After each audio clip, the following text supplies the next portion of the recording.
Joining us now is Utah Senator Mitt Romney. Senator, thanks for joining us for this special report. We appreciate your time. Thanks, Glenn. Good to be with you. Let's take a look back real quick. A divisive and even destructive 8 months here in our country. What are your thoughts on how we got to this point where people feel so emboldened to do the things they're doing today?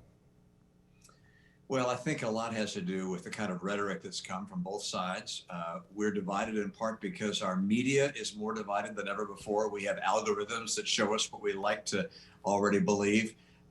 We have a decline in institutions generally, churches, schools, and so forth don't have the kind of cultural connections that we're used to having in the past. And I think all these things have contributed to a sense of divisiveness in our country, which is extraordinarily unfortunate.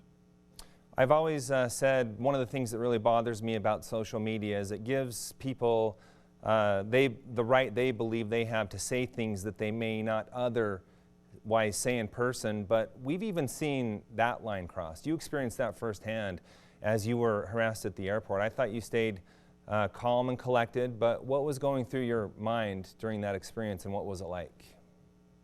Well, it's not the first time I've had people shouting at me, if you run for president, well, you find some people always are going to give you their point of view. I've been glitter bombed and other things, so it's not new.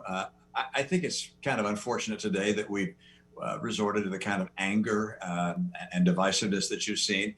But part of that stems from the fact that if people are watching on social media reports that are fundamentally untrue, and they believe something which is untrue, but they believe it passionately, why they're going to respond passionately.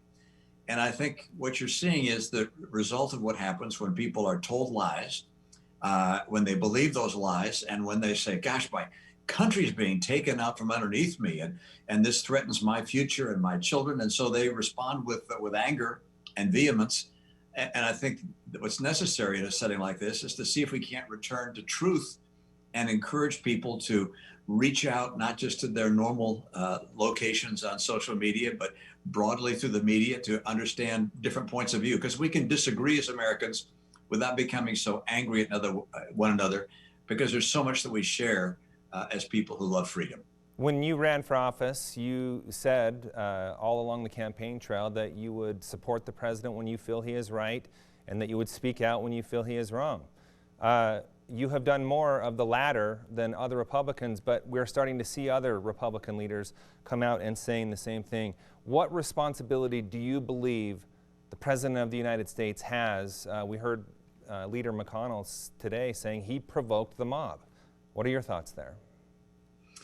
Well, I think it's pretty much clear to most Americans that the president calling the Secretary of State in Georgia and speaking with him for over an hour, encouraging him basically to cheat on the vote count, that was wrong.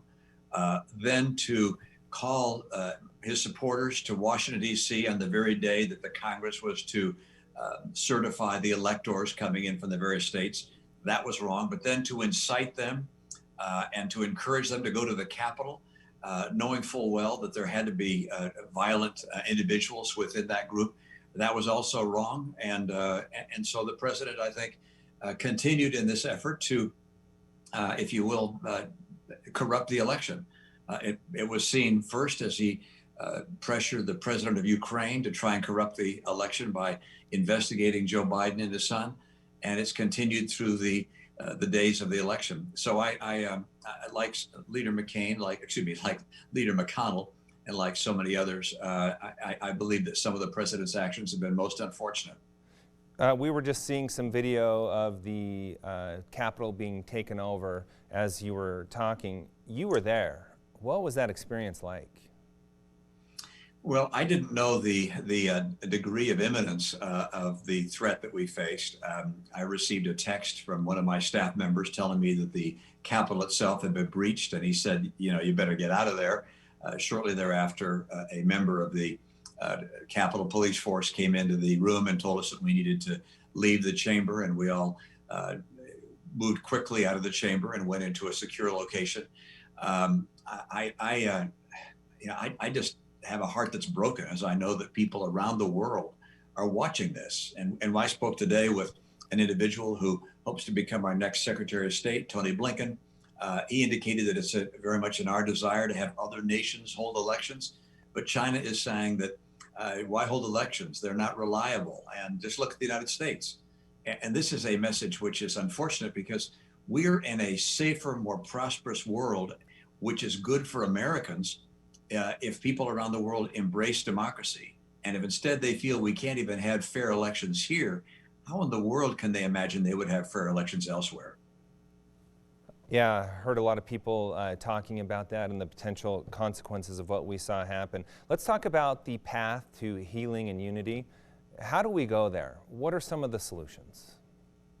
You know, I know there are a lot of folks that look at the challenges we face and see why we've been divided. But you know, we're not going to return to the practices of the past. We're not going to have just three networks that we all watch and get the same news and the same facts. We're not going to see Americans return in droves to churches or to the Boy Scouts or Girl Scouts. These things are probably not going to happen. And so, what can happen is what's happened in other nations that have faced crisis or a decline or division. And that is great leaders have stood forward.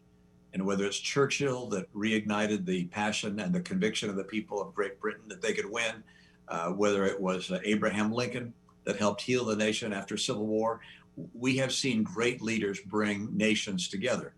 And it's not just leaders at the top, like those individuals. It's leaders in homes, leaders in churches, in universities, in hospitals. It's people of all stripes who exert a comity and a respect for others, which has long been the hallmark of our country. That's what we need to return to. And so it's saying to everyone, look, we can disagree. We don't have to be have the same viewpoint as one another, but we have to treat others with respect and recognize others as being children of the same God. And if we adopt that attitude, why we'll be able to weather the challenges that we have and return to the kind of unity which is essential to the preservation of our prosperity and the preservation of the peace which we've known through most of our lifetimes. You have been at the center of this conversation. What is your commitment as a leader to make that happen?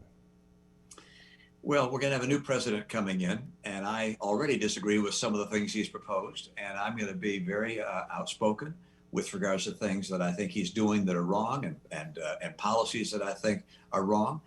But I'm not going to attack him personally. And I would only ever criticize him personally if he was doing something which I thought was detrimental to the unity of our country and to the character of our country. I don't expect him to do that. So my commitment is to speak out forcefully on policy differences that I have, but not engage in personal attacks where that can only divide and anger the people of our country. Senator, we have 1 minute left. I do want to hit on the impeachment process. It's coming over any time now from the House.